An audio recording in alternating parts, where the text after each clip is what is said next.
Welcome friends, welcome to my channel my first view. இன்றைக்கி நம்ம lemon சேமியா எப்படி பண்ணுறதுன்னு பார்க்கலாம். அதுக்கு இங்கே பார்த்தீங்கன்னா வறுத்த சேமியான்னு மார்க்கெட்டில் கிடைக்கும் பார்த்துருப்பீங்க. அந்த சேமியா தான் இன்றைக்கி நான் எடுத்திருக்கேன். ஒரு பாத்திரம் எடுத்துக்கோங்க, அதில் இந்த சேமியாவை போட்டுடலாம். இதை ஏற்கனவே பார்த்திங்கன்னா வறுத்த சேமியா தான், அதனால் நம்ம திரும்பவும் வறுக்கணுங்கிற அவசியம் இல்லை. இப்போது இதில் நான் தண்ணி சேர்க்குறேங்க. நார்மல் பச்சை தண்ணி தான் சேர்க்குறேன். நல்லா மூழ்கிற அளவுக்கு தண்ணி சேர்த்திக்கோங்க. இப்போ இந்த சேமியா தண்ணியில் நல்லா ஊறட்டுங்க. சேமியா பார்த்திங்கன்னா நல்லா ஊறிருக்கு. பார்த்திங்கனாலே தெரியும், கலர் மாறிடுச்சு. இப்படி கிள்ளினிங்கன்னா ரெண்டாக உடையும், அந்தளவுக்கு ஊறிடுச்சு. இப்போ இந்த சேமியா தண்ணியை சுத்தமாக வடித்து எடுத்துடணும். நம்ம தண்ணி பார்த்திங்கன்னா எவ்வளோ கலங்கலாக இருக்குதுன்னு உங்களுக்கே பார்த்தா தெரியும். இப்போது ஒரு இட்லி பாத்திரம் வச்சுருக்கேங்க.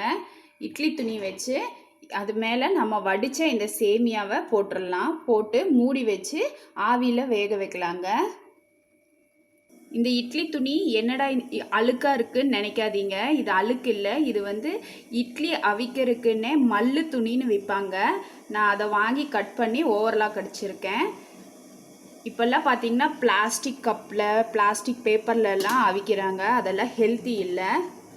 இப்போது இது மூடி வச்சு நம்ம ஆவியில் வேக விடலாங்க.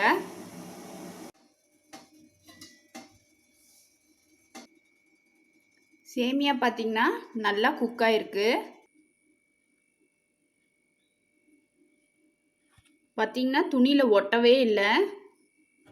இப்போ இது நல்லா ஆறட்டுங்க. ஒன்றோட ஒன்று ஒட்டாமல் இருக்கிறதுக்காக மேலே கொஞ்சமாக ஒரு ஸ்பூன் அளவுக்கு எண்ணெய் சேர்த்திக்கோங்க.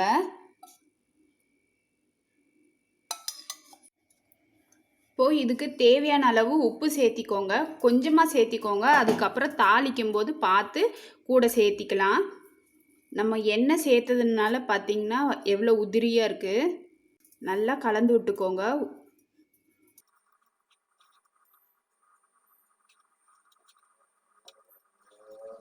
இந்த மாதிரி கை போட்டு கலக்கறக்கு முன்னாடி சோப் போட்டு கை கழுவ மறந்துடாதீங்க.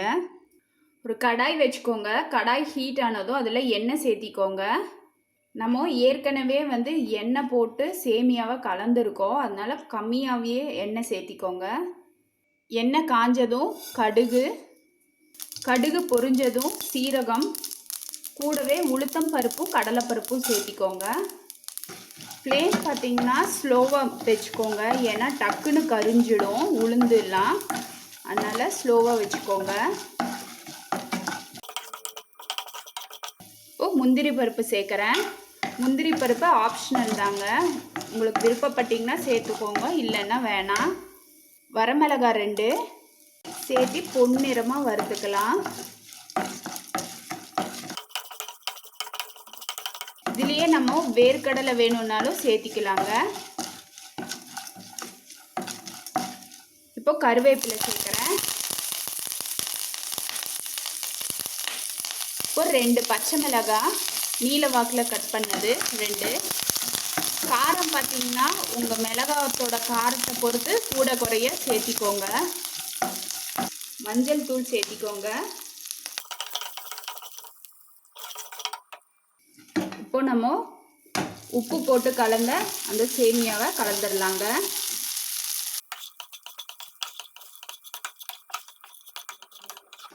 பார்த்தீங்கனாலே தெரியும் பொல பொலன்னு எவ்வளோ நல்லா இருக்குன்னு.